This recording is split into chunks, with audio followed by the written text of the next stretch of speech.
Joining us today is Ben Turney, the CEO of Kavango Resources. Thank you for your time, Ben. How are you? I'm exhausted, Mark. I'm just dead on my feet. The last few weeks has been like nothing else. Tearing around the bush, flying all over the place. Literally 4 hours, 4 to 5 hours sleep a night. Did a road show down in Haberone. I'm pretty trashed, but exhilarated. Okay, well, that's good to hear. I mean, it means you're working hard, and of course, there has been lots of recent news from the company. But before we get into that, just can you briefly give us some insights into your trip and what you saw? Tough question to answer, sort of briefly, because there was so much that came to me on this trip. It was obviously my first trip down to Botswana. I honestly regret not going sooner.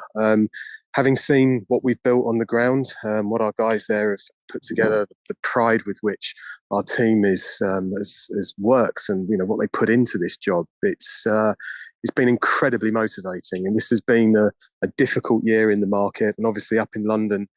I think we're a little bit disconnected from what's actually happening on the ground. But now, having seen sort of how we've gone about our investment into the country, I've come back feeling incredibly motivated. We are going to make a big success with this company.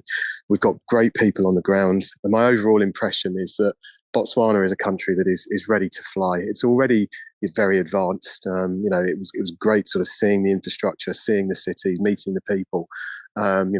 Everything from sort of the quality of the roads to the shops to the quality of the people we met in on the various presentations we gave in our roadshow. It was very, very exciting, and I think with the metals boom that is coming, and in particular what's happening up in the copper belt, I think it's going to be a very, very exciting time for Botswana, and I'm just delighted to be a part of it. So it's been a huge eye opener. It's what can I say? Just incredibly exciting. Excellent. Good to hear.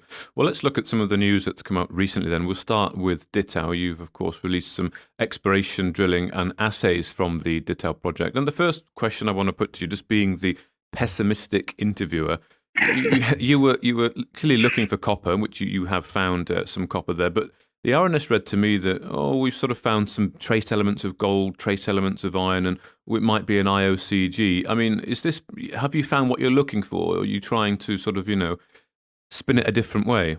Its simple answer is no, not at all. We haven't found what we were looking for, but we've potentially found something that could be a lot better. Okay.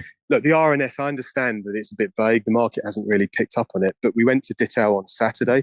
We went and looked at the cores, and we couldn't believe what we could see. The hole's open at depth.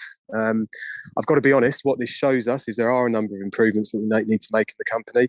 We should have carried this hole on. That is just clear as day to everybody who saw those cores on Saturday. I think part of the issue that we've had is that obviously we've got sort of slightly less experienced team on the ground. They are doing great work, but sort of, you need sort of the more experienced eyes to see this core.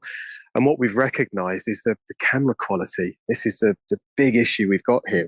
We obviously had the photos of the core. We've published the photos of the core, but it doesn't pop anywhere near as colourful as it does in real life. Mm. So we looked at this core. We put some water over it, and we could see at 393 this mineralising zone that we've now got confirmation of from the assay results and the petrology. And that's the key point, is that this isn't now just visual inspection. What we're putting out in the public domain is based on some pretty technical and detailed analysis. But what we could visually see, we put water over this core, and just right in front of our eyes, it just sort of emerged. That's the only way I can see it. And like Brett and I looked at each other. It was one of those moments, and it was I shouldn't swear, but it was a bit of a WTF moment. We were thinking, well, why have we stopped here? So what we should have done definitely with this hole is push deeper. We've now got this 100 meter, and this is something I think the market hasn't picked up on at all. It's a 100 meter intersection that we've hit. So Mm. yes, the grades are low at this point, but what it's showing us is that this is a mineralizing system. So we've obviously got Hillary's excellent work on the geophysics. We've got an idea of the dimensions of the target. It doesn't look like it's carbonatite, although just for a bit of added complexity, we have got carbonates in there. Bottle of acid with him and was pouring that over the core, and it was fizzing away like mad. So that's an interesting. But I think in hindsight, which of course is 2020 vision, we definitely should have drilled this hole deeper until we got to the end of this system. But we probably should have stepped off and maybe chased this lead more. So no, it wasn't what we were looking for in terms of the sort of the carbonatite so far, although there is still the carbonatite lead. But these trace elements that we've now got the proof of, and the fact that there's gold there as well, together with all the other indicators of potentially a gold system. So it might well be there's a gold discovery waiting for us down there. The sort of the brecciation, the pyrite, sorry, that's in the rocks. You can see the pyrite in the photos. It shines at you. So there are indicators that this is a big step forward for Kavango, not least because our targets, the challenge that we have, our targets are all blind, which we know because we're dealing with exploration underneath these Kalahari sands. But to have intersected something this interesting at this stage at Ditau, I think it's the best results that Kavango's ever had. So I understand why the market's uncertain on this, and we're definitely going to need to go back and drill this particular target. But it's looking, it really is looking like a very, very exciting exploration lead. So you talk about this mineralized zone, and I think it was mentioned perhaps a small IOCG. I mean, is this quite a complex, because with trace elements, I'm sure it can be quite frustrating, and I imagine it's a little bit of a complex system. So how do you go about exploring this further to determine if there is something economic here? Well, what you're looking for, so it's very similar to what we've done in the KSZ with Richard Hornsey's report. It all comes down to the ratios of the various elements. Now, we're obviously being a little bit coy at the moment in terms of the conclusions that we reach, but what you're looking for, you're obviously looking for evidence of mineralization itself and also mineralizing processes. Otherwise, you've just got barren rock.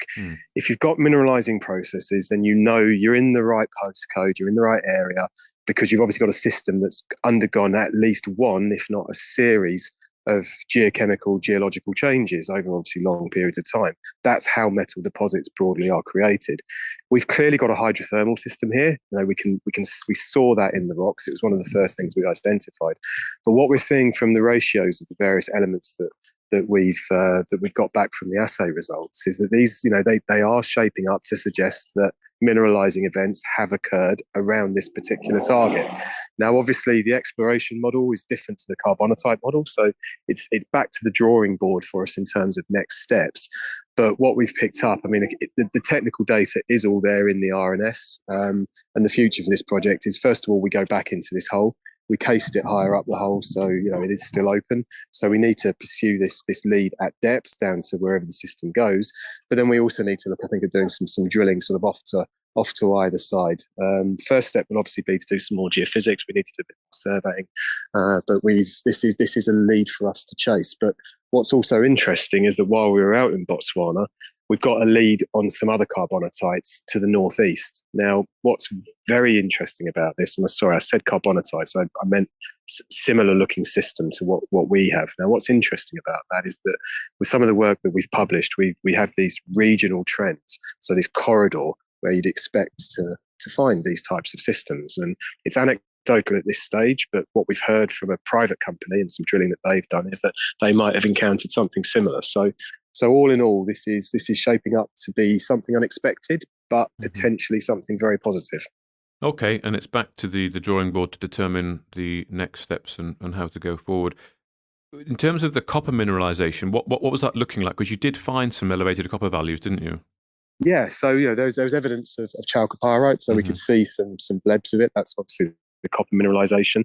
On its own, the chalcopyrite isn't so much to write home about, but the combination of the high content of iron, the iron oxide, we've obviously got the gold as well. Again, not huge levels at this stage, but the presence of those three elements is encouraging. The arsenic is encouraging.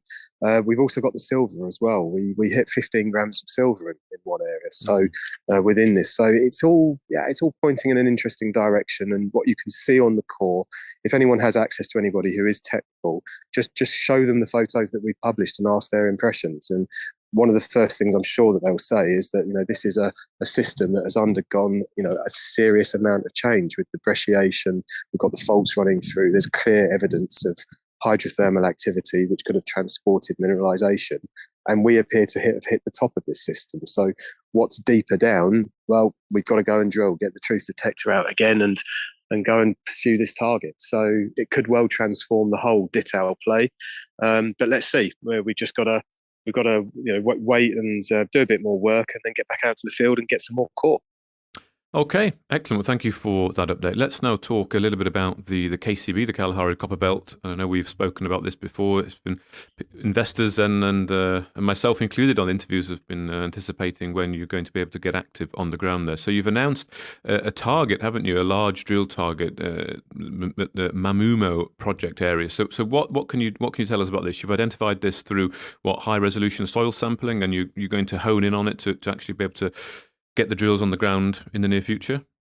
Well, we've actually identified 8 major target areas over the last month. So both on licenses 036 and 082. And of course, the Mamuno licenses were the end of our soil sampling program. So we've got a lot to run at here. In terms of sort of what's happening on the ground, Mark, it was just incredible. There is so much activity happening up in the Copper Belt at the moment. Surveys being flown, drill rigs being moved around.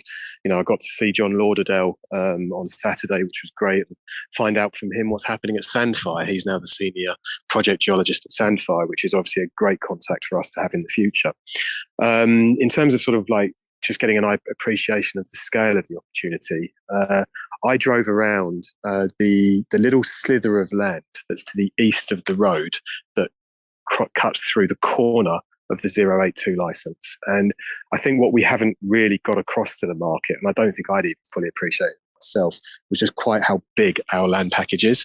And having seen it on the ground, how much ground we've had to cover, and also how much unexplored ground there is. The opportunity is just massive. So we're most excited about what we've seen on 082, and our plan at the moment is that's where we're going to drill first. But what we need to do first is we're doing some geophysics work, so some additional airborne work at the moment, and some reinterpretation of the data that we gathered last year in last year's survey. So we've got Jeremy Brett is helping Hillary on that at the moment.